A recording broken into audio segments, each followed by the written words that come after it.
I found a hidden folder on my dad's laptop. I wish I hadn't. I never thought I'd write one of these, but something's been eating away at me for weeks. Maybe if I put it into words, I'll finally sleep again.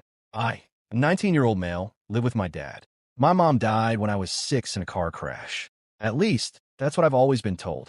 I don't remember her much, just flashes. Her singing while brushing my hair, her red nail polish, the smell of lavender.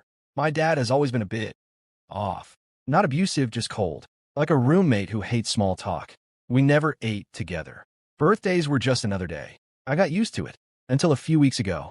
He left on a work trip and forgot to close his laptop. He's super private about it, but curiosity got the better of me. I wasn't expecting to find anything, just maybe some boring tax files or work stuff. But then I saw a folder named _home videos buried under 3 other folders. Hidden, but not password protected. The icon was a weird, glitchy thumbnail, like static. I clicked it. Inside were 17 videos. No titles, just dates. The most recent one was from last week. I clicked the oldest one, dated 2009, the year my mom died. The video opens with static, then shaky cam footage. A basement, dim lighting. A woman tied to a chair. She's crying, gagged, struggling. My blood ran cold. I hit pause. I told myself it was fake. Some dark movie prop stuff. But then I noticed something that made my stomach drop. Her necklace. A little heart pendant within them. My mom had one exactly like it. I hit play again. The footage went on for 8 minutes. She sobbed, struggled, screamed when he approached, my dad, holding something out of frame. I shut the laptop. I didn't sleep that night. The next morning, I checked again. This time, I opened the second most recent video. Same setting, different woman, same chair, same pendant, on a hook behind her. My mom's. There were 10 different women across the videos. I don't think she died in a car crash. I think she tried to leave him. I copied the files onto a USB and went to the police. They told me they'd look into it. That was 3 weeks ago. No arrests, no follow-ups, no case number when I call. And now things are getting weird. Yesterday, I came home and the USB was gone from my drawer. My lock drawer. The lock was broken, but nothing else was touched. Last night, I heard scratching in the walls. This morning, I woke up to find red nail polish smeared across my bedroom mirror in 3 streaks. I haven't told anyone this. I don't even know if I'll post it. But if something happens to me, if I disappear, or if they say I died in some accident, check the basement. My house, 432 Warren Ave, Newton, Massachusetts. They'll say I'm crazy. Maybe I am, but I think he kept her down there. And I think she never left. The man who knocks every night at 2 a.m. It started 3 weeks ago.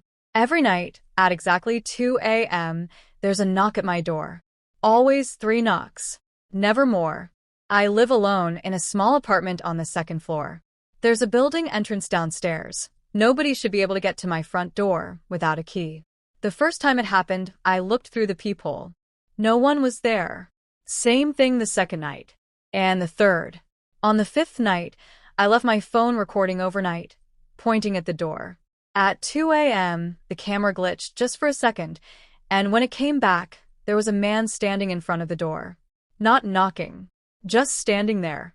No face, just a blur where it should be. When I paused the footage, the screen stayed frozen on his shape, but the time code kept going, like he was still moving even if the video wasn't. I tried deleting the file. It came back the next morning, renamed. Answer it. Last night, I stayed up and waited with a knife in my hand. At 2 a.m., he knocked again. This time, the door handle started to turn. I stood frozen as the handle turned, slow, deliberate. It was locked, but he kept trying. Then silence.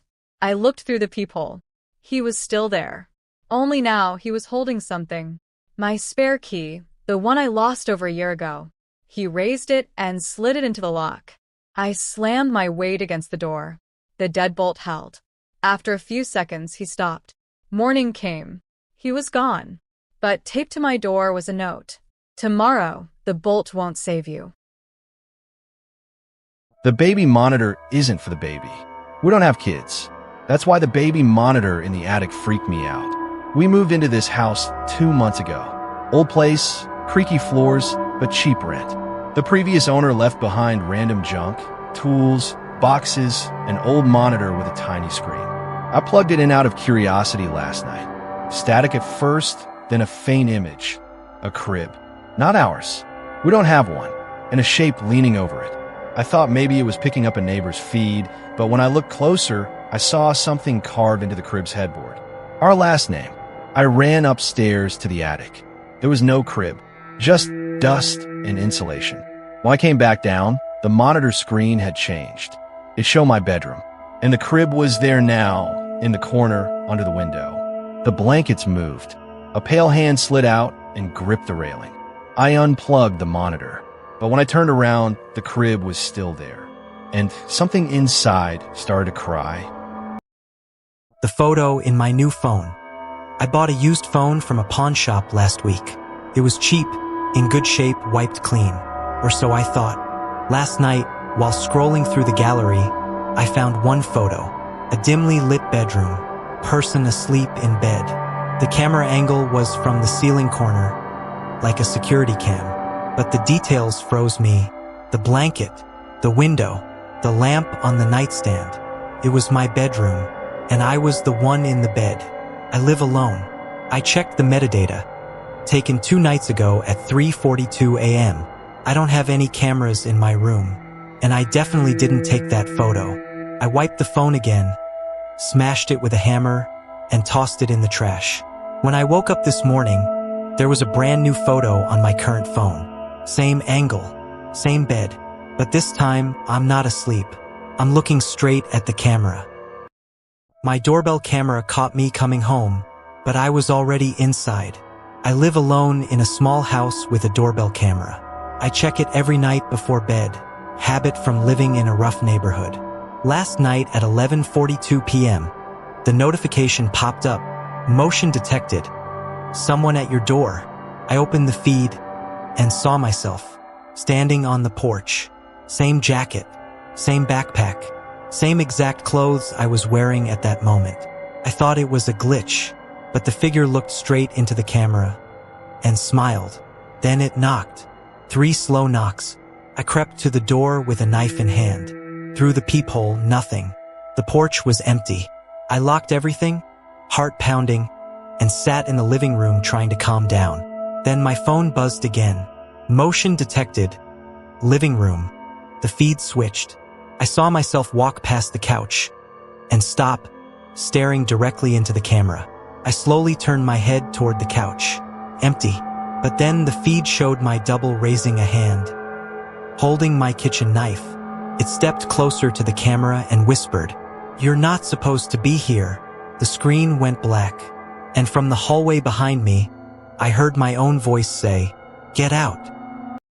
The man in the flooded tunnel. Back in my urban exploration days, we loved abandoned places.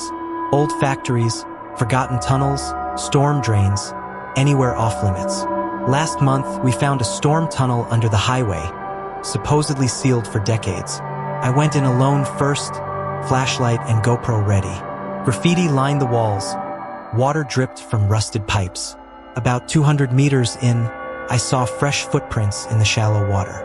Bare feet, still wet. I whispered into the darkness, "Anyone down here?" My echo answered back. Then another voice, low, hoarse, "Turn off the light." I spun around. Nothing but black tunnel. I backed up slowly, beam shaking. The footprints were gone, but new ones appeared, leading straight toward me. I ran, slipping in the water, heart pounding. I didn't stop until I was out in the daylight. My friends swore no one went in after me, but when we checked the GoPro footage later, we froze. At the end of the tunnel, right before I turned to run, a tall man steps into the beam. His skin is pale, eyes black, lips moving as if whispering. And the last frame before I dropped the camera, his face inches from mine, but I never saw him there. We found a room that wasn't on the blueprints. A few years ago, my friends and I explored an abandoned high-rise downtown. It was supposed to be gutted for renovation, but security was lax and we slipped in through a service door. We had a copy of the old blueprints, 15 floors all accounted for. But on the 9th floor, behind a wall of lockers, we found a narrow staircase going down. Not up, down. The air got colder the deeper we went. Concrete walls, no paint, just exposed pipes. At the bottom was a steel door with a single word spray-painted across it. Don't. Of course, we opened it. Inside was a single room, perfectly clean. A bed with white sheets, a mirror on the far wall, and a video camera aimed at the bed, red light blinking. Then the door slammed shut behind us. We spun around, no one there. The lock clicked. In the mirror, we saw ourselves, but we weren't moving. Our reflections stood perfectly still, smiling. I don't know how we got out. The next thing I remember is running into the street, gasping for air. But every photo I took that night just shows that room, empty, except for 3 smiling figures standing behind the bed. Someone keeps unlocking my apartment door at night. I live on the 8th floor of a pretty normal apartment building. Last month I started hearing my front door handle jiggle at night. Just once or twice, usually around 3 a.m. I figured it was a drunk neighbor until last week when I woke up to the sound of my deadbolt clicking. I crept to the door with my phone light. The lock had been turned halfway. I stayed awake all night, staring at it. Nothing else happened. The next day, I bought a small motion-activated camera and pointed it at the door before bed. At 3:07 a.m., I heard it again. Soft scraping, the lock turning. I stayed in bed and waited until morning before checking the footage. The video showed the handle turning, but no one was there. The lock twisted on its own, then clicked back into place. Last night, I set the camera again. At 3:12 a.m., the scraping started. This time I ran to the door, heart pounding, yanked it open. The hallway was empty. When I turned back, my camera was gone. And on my kitchen table, where it had been, sat a handwritten note. Stop watching. The elevator stopped on a floor that doesn't exist. I work late shifts in an office building. Last night, I was alone when I got in the elevator to leave. I pressed G for ground. The elevator went down, then stopped. The display read -1. There is no basement in this building. The doors opened to a dim hallway lined with flickering lights. Old wallpaper peeled from the walls, and water dripped from the ceiling. I stepped out, just 1 foot, and heard a child giggle somewhere in the darkness. The elevator doors began to close. I lunged back inside and mashed the buttons. The door shut just as a shadow rounded the corner, moving fast. When I got to the ground floor, I ran outside. I looked back at the elevator panel from the lobby. The -1 button was gone, but my wet footprints were still inside the elevator. A stranger kept knocking on my hotel door. Last weekend, I stayed in a cheap roadside hotel. Around midnight, there was a knock at my door. Through the peephole, no one was there.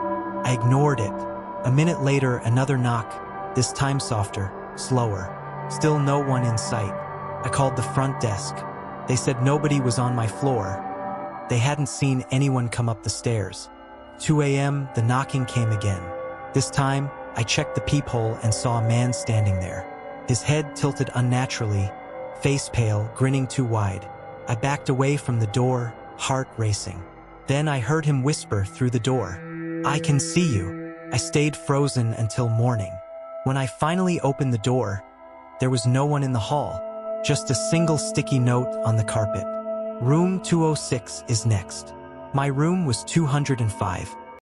The lights in the house across the field. Behind my grandparents' farm, there's an old house across the field. It's been abandoned for decades. Windows boarded, roof half caved in. When I was a kid, they warned me never to go near it. Last week, staying over to help with harvest, I noticed a light flicker from that house around midnight. I thought maybe someone moved in, so I grabbed a flashlight and went to check. The boards on the windows were still there, but yellow light leaked out from the cracks. I crept around to the back door. It was open just enough to see inside. The living room looked brand new, clean carpet, glowing lamp, a family photo on the wall. A man in a suit sat in an armchair, back to me. A woman in a dress stood behind him, brushing his hair. Neither moved. I whispered, "Hello." The man turned his head. His face was gray, hollow eyes sunken deep. The woman stopped brushing and slowly raised her hand, pointing at me.